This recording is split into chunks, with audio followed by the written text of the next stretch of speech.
The Dallas Stars are keeping pace with the Western Conference wildcard race.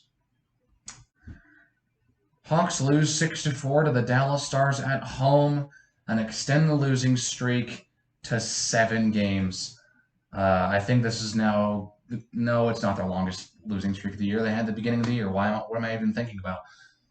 Like, 7-game losing streak's not even your longest losing streak of the year. Yeah, I actually was going. I actually opened by talking about the Stars. This is, yeah. I mean, I got nothing. Stars are keeping pace in the wild card race in the Western Conference, keeping pace with Nashville, trying to see if they can take them off of the wild card one line. Meanwhile, Vegas and Vancouver are the only other two teams still in it. Vegas on the outside looking in. Vancouver, their playoff chances are pretty slim, even though they've got a much better shot than almost every other team in the Western Conference who has not been eliminated yet. And I don't think that, and I'm not sure if there are any teams outside of those four who are fighting for a playoff spot right now, at least in the conversation.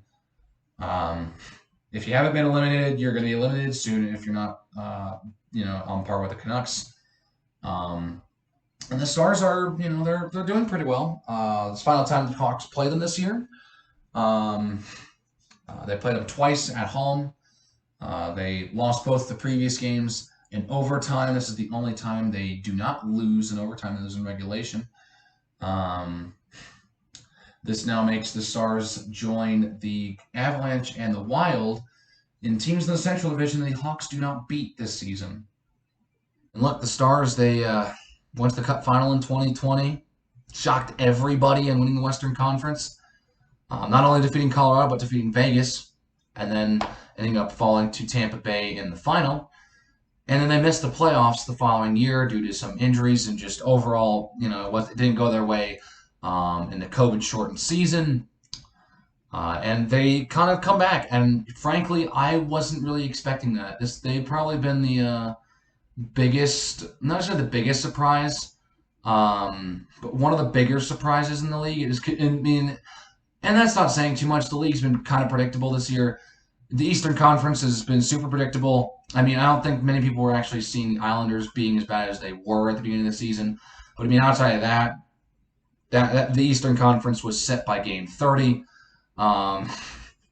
They might all finish with all 8 teams may get to 100 points.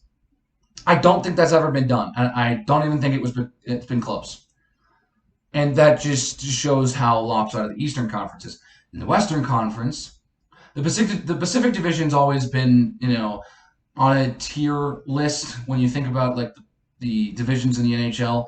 The Pacific Division's been on a steady decline for a while, and they've the past, I don't know, I want to say 3-4 years that we've had, full season with the normal divisions. The Pacific Division's been the weakest of the 4.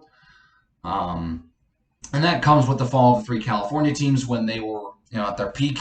Pacific Division was pretty tough, especially that California road trip. Not so anymore. But the Kings are the first team of those California teams to rise back up into prominence. And that's probably the biggest surprise this season. The Kings in a playoff position right now. You'd think at the beginning of the season that those would probably go to Edmonton, Vegas, and Edmonton. Or wait, no, I already said Edmonton. Calgary probably.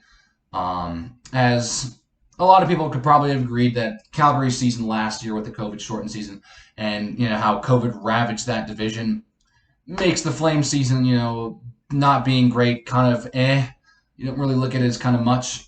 You expect them to actually be good again.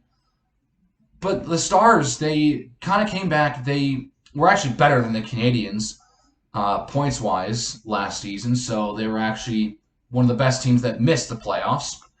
And they weren't awful. They were pretty average, but they weren't awful. And this is kind of what we kind of more expected from Dallas and from a lot of the other teams that were kind of close on the playoff bracket. Like the Rangers, we expected to take the next step, and they did. They've played very well this year. They're in the race for the Metro Division title. Dallas, is looking to get into a wild card spot. They've been holding on to that wild card 2 spot for a long time. They have not given it up. And with the way they played tonight, they've got a legit shot at that second wild card. I really like Jason Robertson. He scored twice in this one. He's been really good for Dallas, a really good young star. Joe Pavelski scored as well. Some veteran leadership that team needs. Love to see it. When you have the age variance where you have some veterans on there that are very good and very experienced at the game, like Joe Pavelski, Joe Thornton. They may not have cups, but they are very experienced. They've got plenty of playoff experience. That's a guy you want on the roster, even if they're not like the best player on the team, even if they're, a third or fourth liner. You want them on a team that'll help, the young guys who are really skilled and first line material can, get some advice from the veterans on how to adapt to the NHL and whatnot. It's very healthy for a team. And I think that Joe Pavelski's the right guy for Dallas. And I mean, I'm not even mentioning Tyler Seguin or Jamie Benn, who also scored in this game and are also on Dallas. That's more veteran leadership. It's great for the team. And Jake Ottinger has actually played very well this year for Dallas.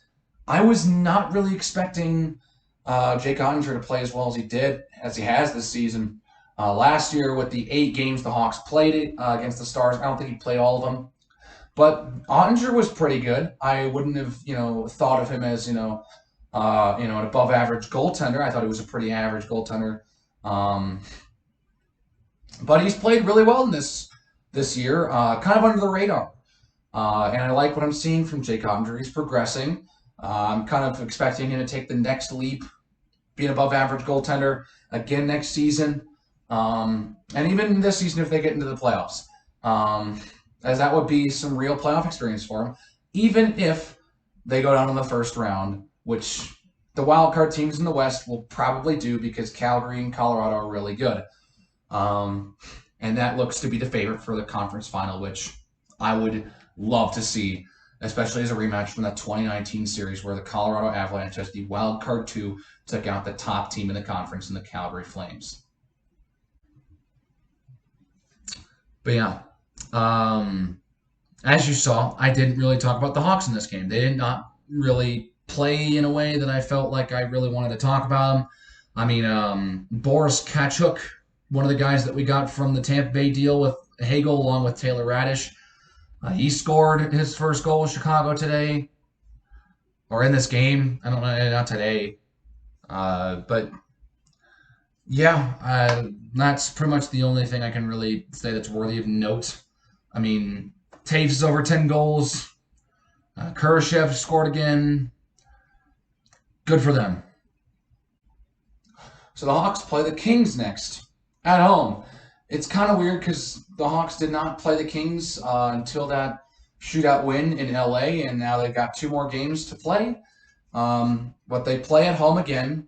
Hawks will have the Kings and the Sharks before they play Nashville on the road. That'll be fun.